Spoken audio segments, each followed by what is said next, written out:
My hair's a mess. Okay, here we are, the Covered in Dead podcast with my special guest, David Gans. How you doing today, David? I'm so glad you're doing Covered in Dead. What a wonderful concept for a radio show. It's been really fun. I think of you all the time when things Uh, go by. I go, oh, I better get a copy of this to Denise. and I'm It's always receiving emails and texts and all the ways this that is you send great. me links to music that is so helpful and blowing my mind. Don't you love all of these covers? I mean, the Yeah. wealth I of mean, people getting on the bus just now, you yeah. know? Well, we knew all along that this was going to happen. I started playing Dead music in 1974, when I Wow. had been a Deadhead for a couple of years, and as soon as I met some other musicians who liked that music, we started playing it. Well, you And were so in there's it. always been people doing Dead tunes. I remember Chris Smither, I think, was the guy who recorded the very first cover of a Dead song. I think his is the first cover of Friend of the Devil that ever came out, and it came out really early, like 71 or 72. Wow. I don't know You if I should, have that one. yeah, look for that one. I'm But, writing so it it's been down. wonderful watching other people get into this music and do their versions of it. And then we got all these sort of theme tribute records. There was there's like two reggae tributes to the Grateful Dead, and there was Picking on the Dead came out of this outfit in Southern California, and there was like it's like commercial Dead tribute albums, and then all these sort of naturally originating ones from musicians who just loved the music and wanted to keep playing it. I It's love just that. And so you yeah. said 74 was when you first started playing. Who did you play Dead with?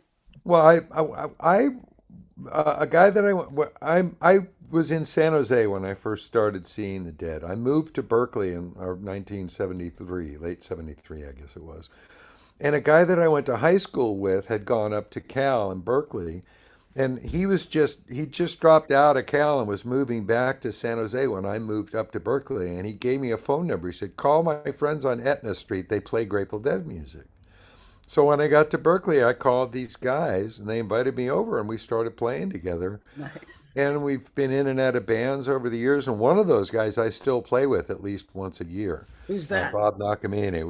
We had a band called the Reptiles for years. The other guitar player, the main other guitar player in that band, who was from that original Dead scene that I joined in Cal, Right. was Al Feldstein, and he passed away in 2009. Hmm. So we played together for years and years and Wow, years, and that's I great. really miss playing with him. But Yeah.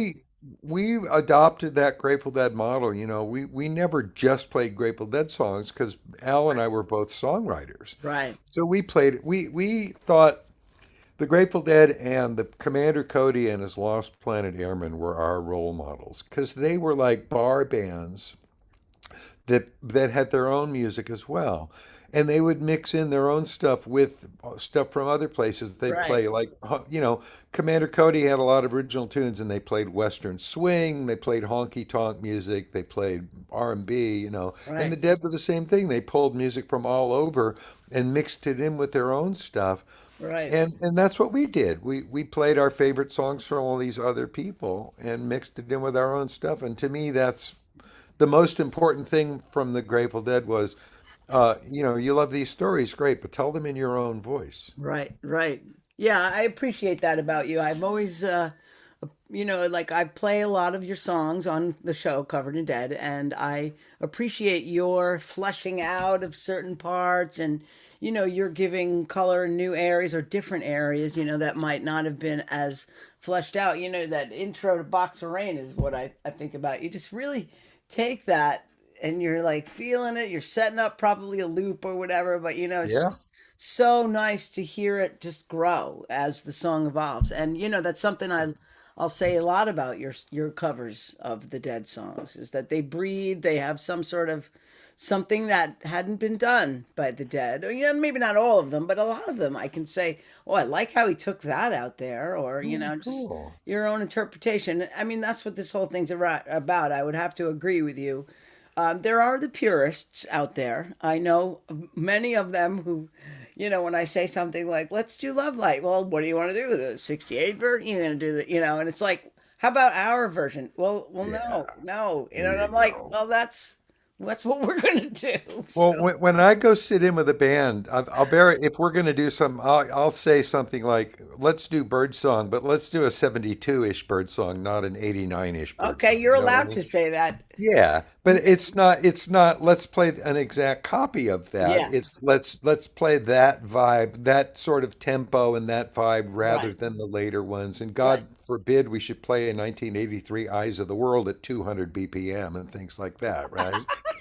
Another thing that I learned from the Grateful That's Dead is so that we funny. are storytellers. And Right. Bobby in particular talked about that, that when he's singing that song, he's being that character. I love And that. and I and love and that so that's much. what I do too, you know. I'm Right. I'm a different person from those guys. So the lines that resonate, and that's another thing, by the way.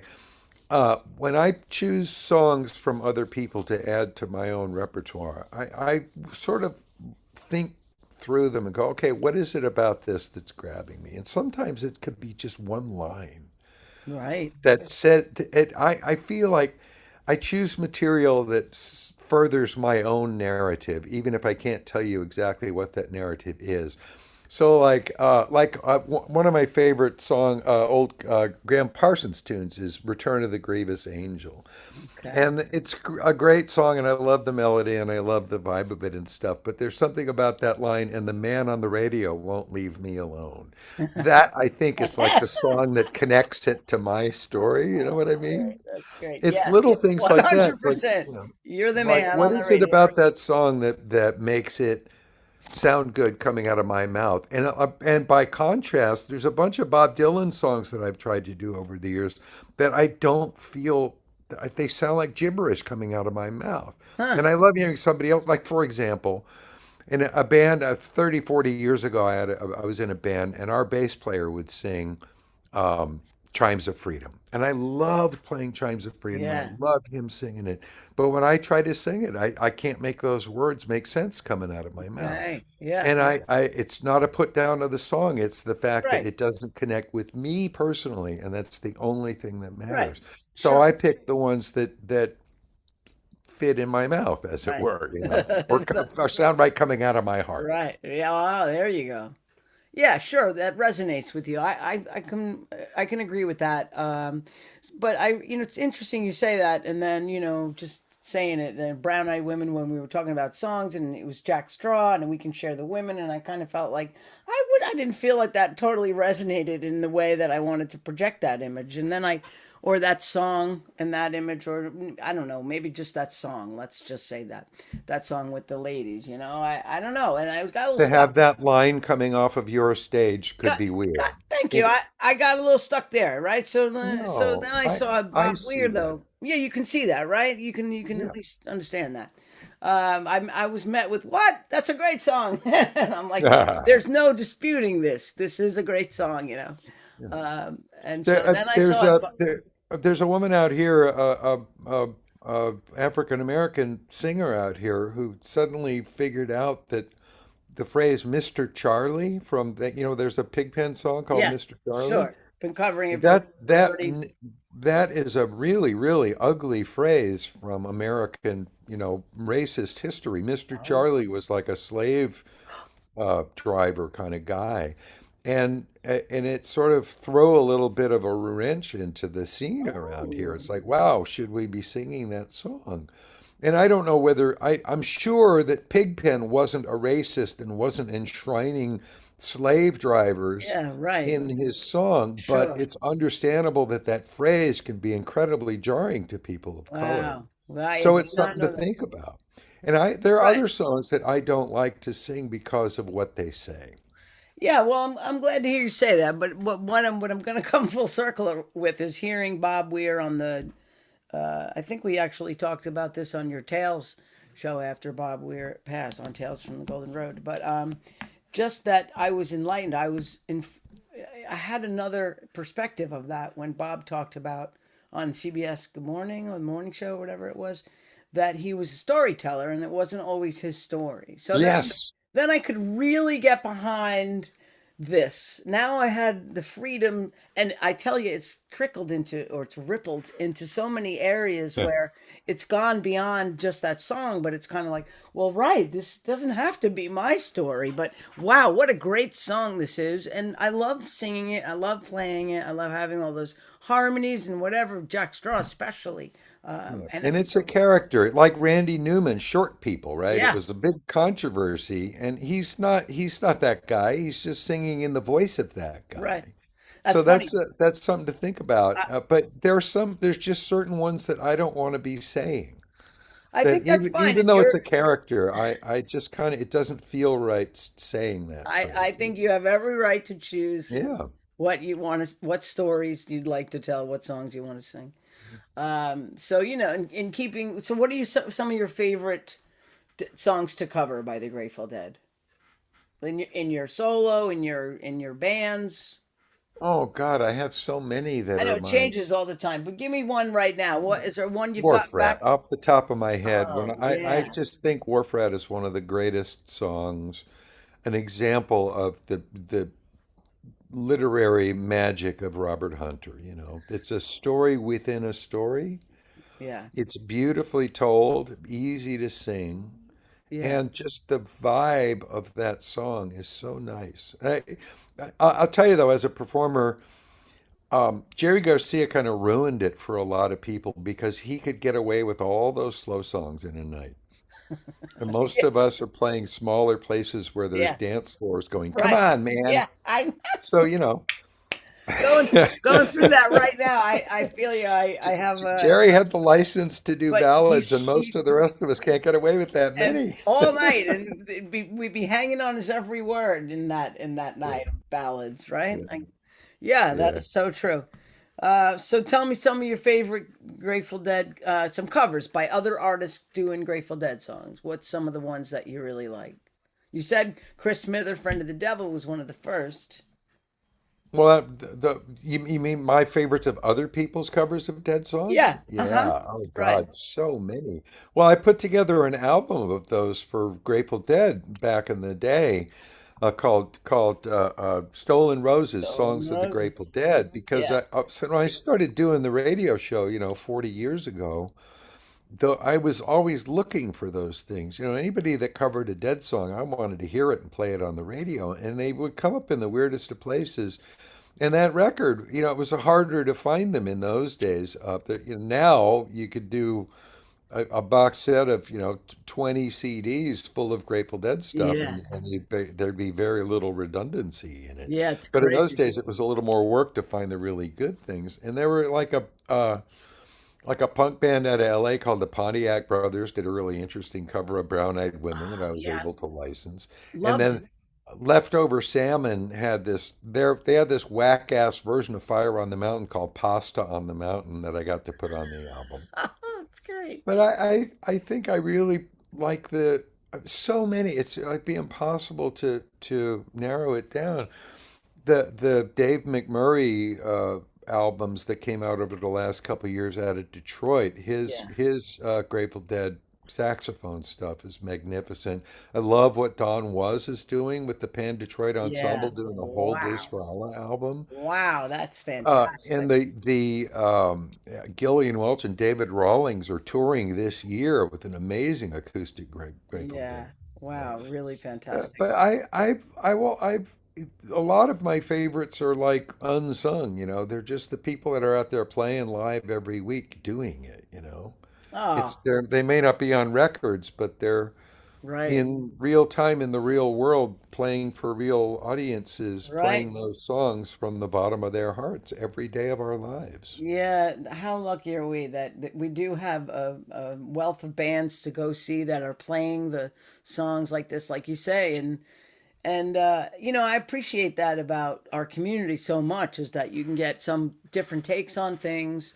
There's definitely a desire for folks to stand out in this crowd now. So you're getting the more novelty, or the like an all female tribute. There's not too many of them, with none actually, but we do have other women, powerful women, which I'm excited about, Yeah, playing I'm dead. starting to see more of that. That's quite Right. lovely to see. Yeah. And right, American Beauties does their Northern Cal right by you, right? You can probably Yeah.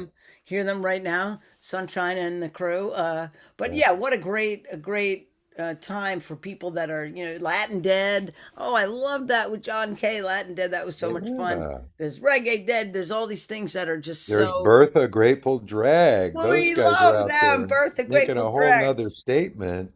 Yeah. And they are great musicians and they take the Oh, drag really seriously. I did a show with them in December of 24 and we did nice. the whole 9 yards. We rehearsed.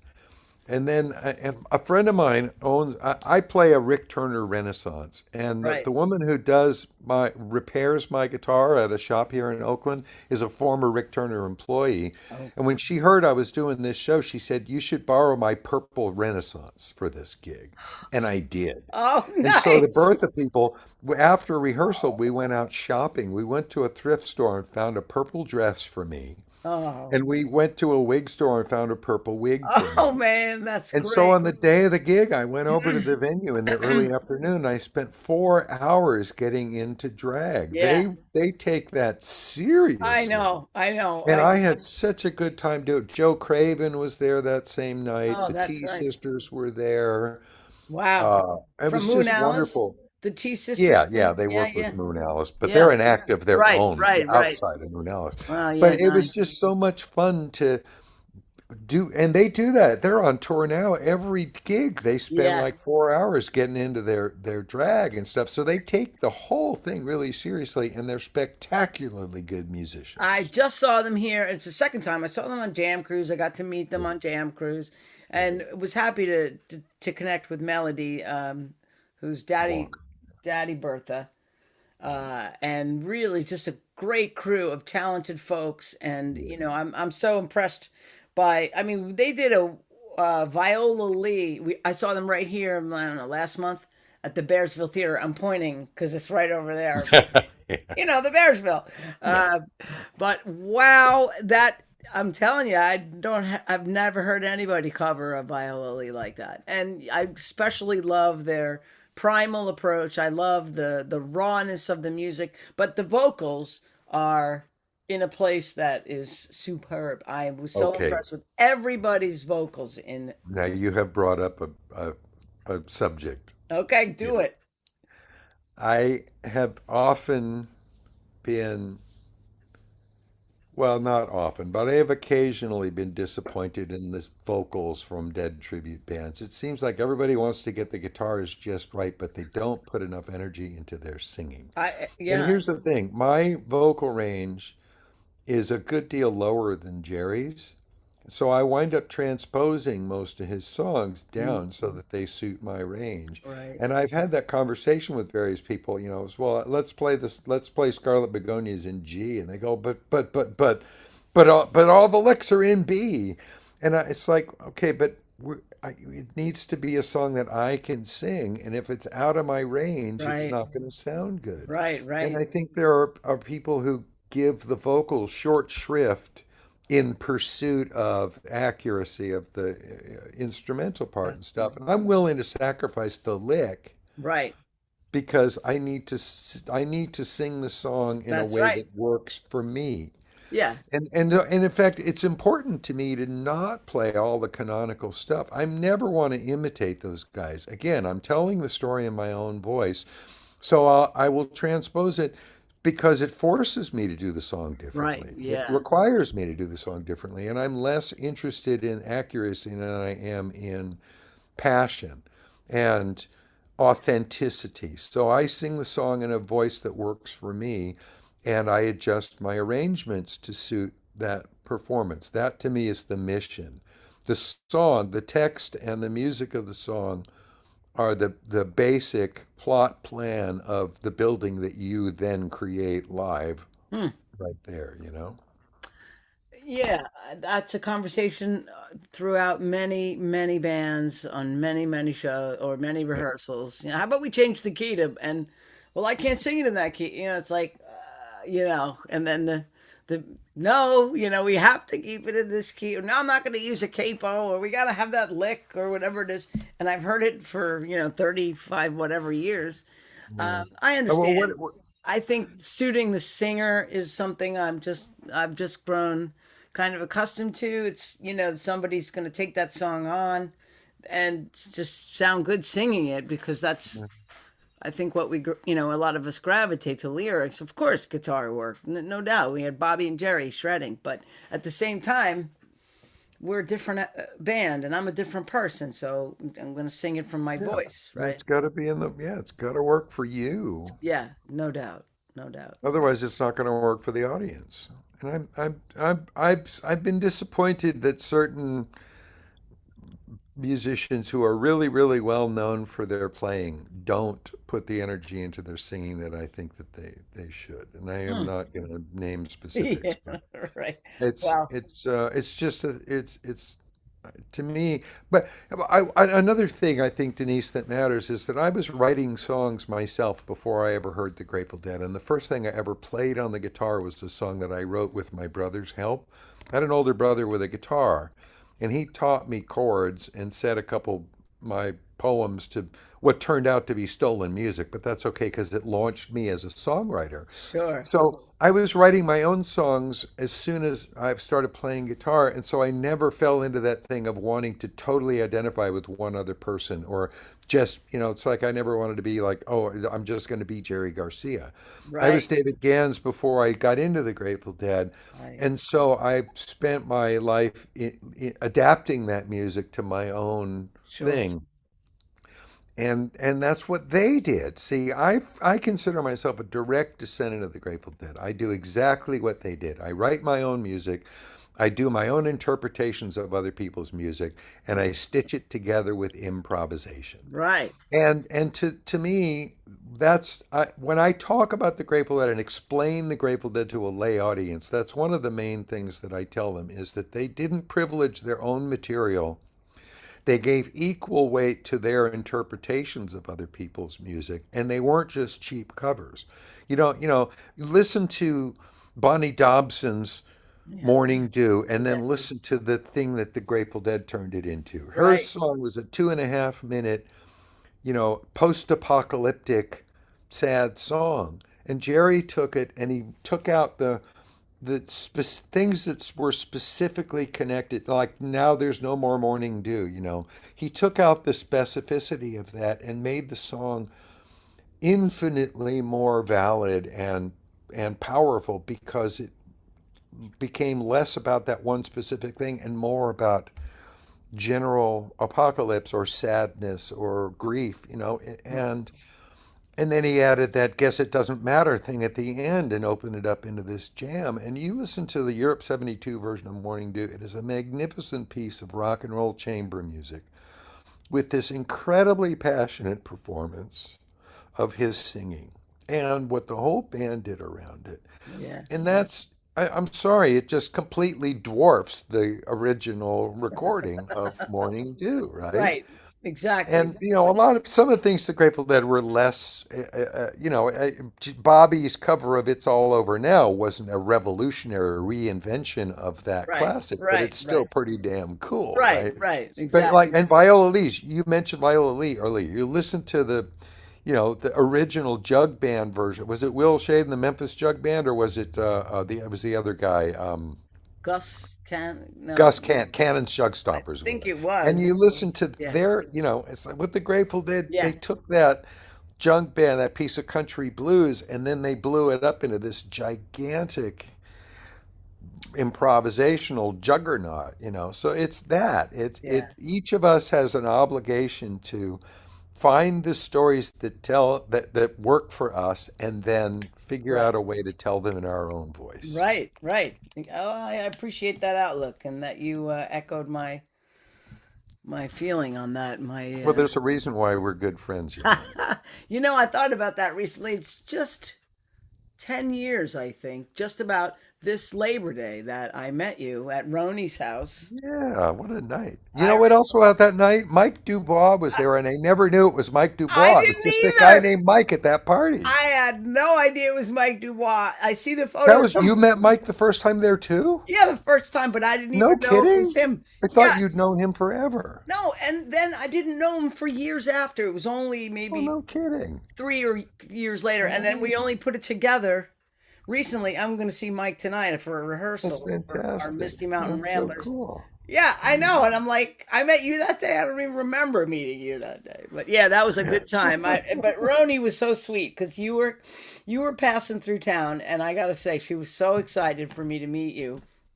You got to come. I'm having this party. You have to come.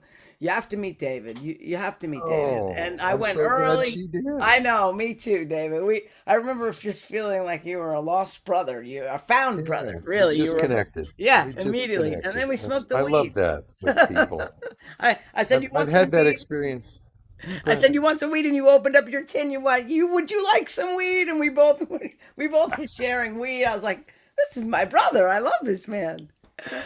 That's great. That's another one of those things about I'm the sort of person that people give weed to, Yeah, I know. which makes me the sort of person who gives a lot of weed Yeah, away. I know. And I, I I did it. love that I just about got our this life. bag at my show the other Uh-huh. night. Yeah. I was like, oh, don't mind if I do. Thank you very much.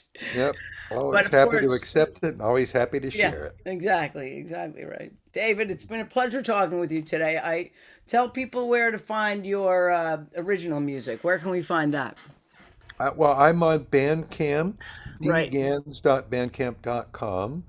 I Dgans? s- Dgans. Okay. dgans.bandcamp.com. Gotcha. And I have a lot of stuff up on Nugs. I post, in when the pandemic started in 2020, I started playing a live set online every day. I love that you And do. I still do it. I'm taking a few days off because I got live gigs this week. But Mad it was an props. amazing spiritual experience. It was the smartest thing I've done musically in my entire life because my playing and singing have never been sharper. And I Excellent. built an audience, made some money that I needed to make during those times when I couldn't work. Sure. And I'm still doing it. And so I keep playing. You can find I play at 4 o'clock California time almost every day on YouTube and my Facebook page, T Gans Music. I sell my books and music at perfectible.net. I have CDs for sale there. I'm on Spotify reluctantly, but you can find me there if you want to sample my stuff. And I sell autograph books out of my online store. If you're interested, I have 5 or 6 books for sale in there, including a book that I published last year called Aging Gratefully Portraits. A gentleman named Bill Lemke out in Wisconsin photographed deadheads in the 80s and then again in the 2020s. So we have these pairs of photos of deadheads taken 30 years apart. Nice. It That's was a fantastic. delightful project to Oh, work on. I'm thrilled to have it. love that. And I did a book of Jim Marshall's photos a couple of years that came out Okay. last year also. So all those books and my original books about the Grateful Dead are available at perfectible.net. And if you order the book from me, it comes autographed. That's great, David.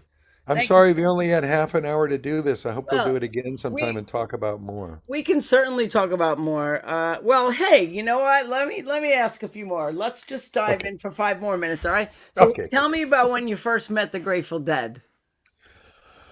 Well, I became a musician in 1969. I became a deadhead in 1972. I became a journalist in 1976. I had started when I was a kid, in my failed attempt at college. I wrote for underground paper, reviewed records for an underground paper, whatever.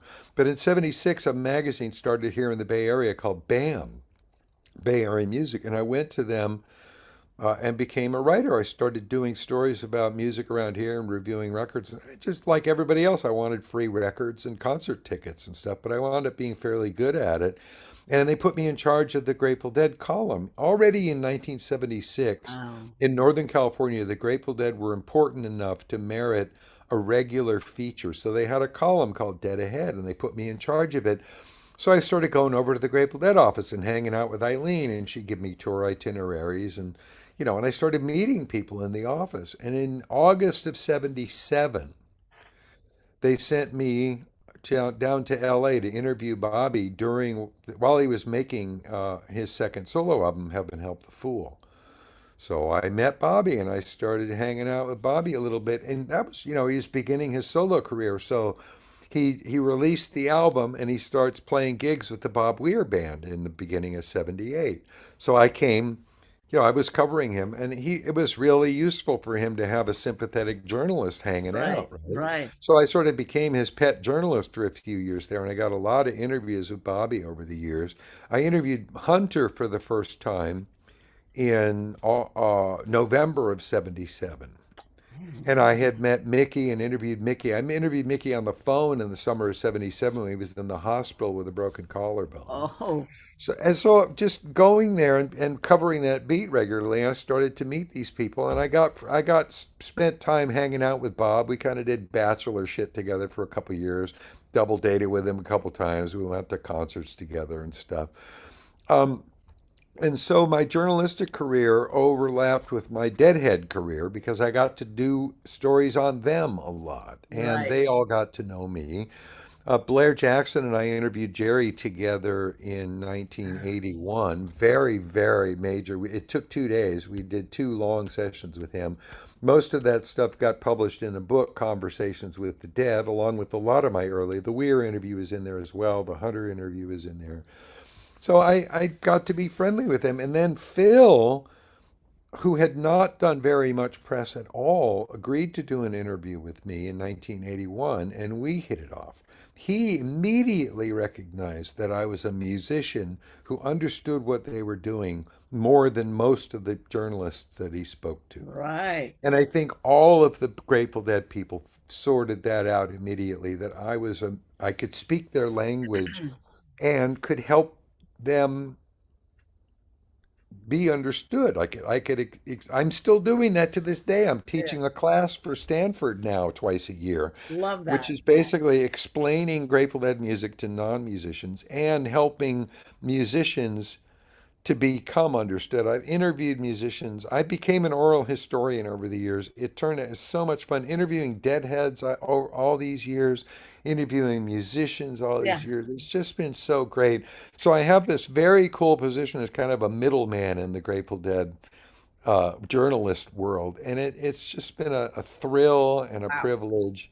And a career that's mind blowing to me that I've gotten to do all this stuff and make a living doing it. That's fantastic. I didn't know that. I didn't know the deep, the history, if you will, of where it even started, Bob. That's fantastic. So, you've been And there I for may a be, long. Denise, I may be the person who interviewed Bob Weir the most times. Really? Well, because it started almost 50 years ago. We stayed in Yeah. regular touch. Anytime he had a new project, he came on the radio Wow. and Yeah. I'd go to his house. I mean, we interviewed him on Nugs a bunch of times Yeah. during the Dead and Company tours. So, and I covered when he did the first fusion, when he started the orchestral stuff in 2011, I was there for all of that as well.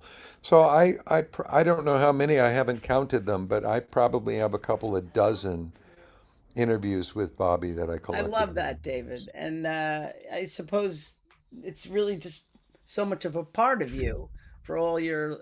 Now, where did Rita, your wife Rita, did you meet her before you met Bobby or after Bobby? Oh, no, no. Rita and I met in 1992. Oh, okay. So I after was one Bobby. of those single guys that never thought he Oh, was that's going to right. You said you pair did up. bachelor stuff with I Bob. really, I just, I never, was not a very successful male in a lot of ways. I eventually, I got tired of getting my heart broken, being unhappy, Oh, and I finally, right. a woman that I had a really unpleasant breakup with, left a book in my house that changed my life. It was called The Drama of the Gifted Child by Alice Miller.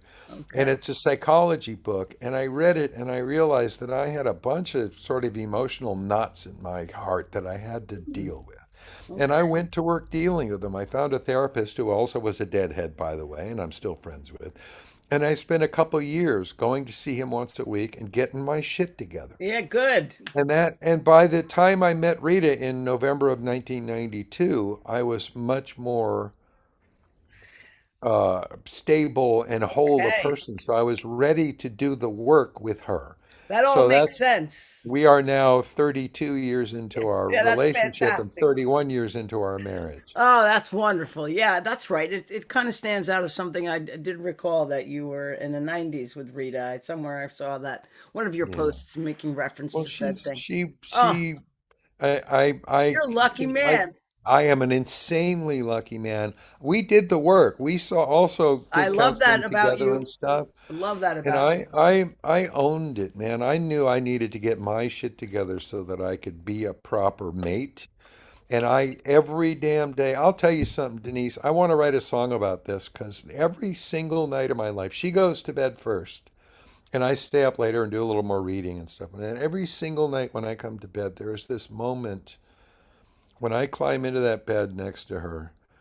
I just feel this moment of perfect ecstasy. It's like, oh, how lucky am I in my life that I get to do this? Oh, And wow. every single night I feel that same, just a moment of ecstasy. And every morning I get up, I feed the cats and I make coffee and I read the paper. And when I hear her stirring upstairs, I bring her a cup of coffee and I collect a kiss. And every day of my life, I feel like just so incredibly lucky to have the life that I have, the home that I have, the partner that I have. Unbelievable. You're filling me up. I'm completely understanding why I love you so much from the words that you say. Because And I know how lucky I well, am. I think that's a part of it. I do gravitate. You talk about storytellers and songs that resonate with you, and this the kind of mentality that you have really resonates with me. I feel your gratitude way over here, a whole country, the whole width of the country from left to right. And here we are, and I'm just completely with you in that sentiment of how gratitude is the attitude. And to hear you talk about Rita with glowing like you do, like you are, and just the collecting a kiss in the morning. This is a line in your song, by the way. I hope so.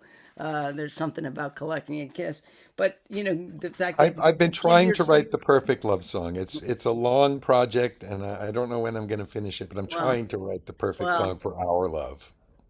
I'm so glad to hear that because commemorating things is a big part of this Well, world. there is already one song for her. It's on my album, The Ones That Look the Weirdest Taste the Best. You can find it on Spotify. You can find it on YouTube Say the also. name This, again. the song is called That's Real Love. Oh, that's real. So type Gans That's Real Love into YouTube and you'll hear the song from my album. The album is called The Ones That Look the Weirdest Taste the Best because it has a song about shopping at the farmer's market that I wrote with Rita.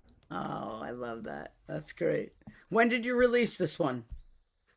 2008. It was produced by Tim Carbone, and all the bunch of the Railroad Earth guys played on it. We recorded it Nice. in Jersey with Tim producing, and John Skian and the late great Andy Gessling were just amazing guys to make a record with. Oh, that's And fantastic. Tim, Wow. in fact, last time I saw Tim was at the Colony when I don't think you were there. I think you were out of town. I came through and played with the Broken Angels at the Colony last year. I was And out of Tim town. and Don Sternicker, the engineer, came up, and I hadn't seen Tim. Oh, It was that's so great to nice. see him, and I hadn't That's seen great. Don since we made the record. Wow, that's great. Yeah, it was really Are you fabulous to coming see back them. to Colony this year? Do you have plans? This year I'm not. I got an offer to do a thing in the Midwest, Okay. and I that weekend that I would have come to New York, and I still my niece Caitlin, who Yes. plays is in New York. She was in that version of the Broken Angels. The I love Silos. playing Isn't with her. she with the Silos? Yes, she was touring with, that's right. I was with the Silos that I Right. came through That's when on I that one. saw We you. opened for the Silos. I saw That's you. right. I'm confusing two different gigs now.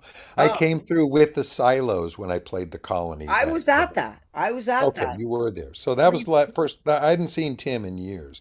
Anyway, Yeah. now I forgot the question. Oh no, I Uh, can't come out because I'm doing a Midwest thing with some Chicago musicians that I love. oh, no. Janice Wallen, a bass player that I've been trying to get you together with. She's a We are wonderful getting bass. together. You are? Oh, Spoiler. good. Yeah, we're playing in September together. We're gonna do. Oh, you're gonna love her. I You're gonna love her. I She's I so good. already do love her. I already Yeah. know this about Janice. We Oh, just good.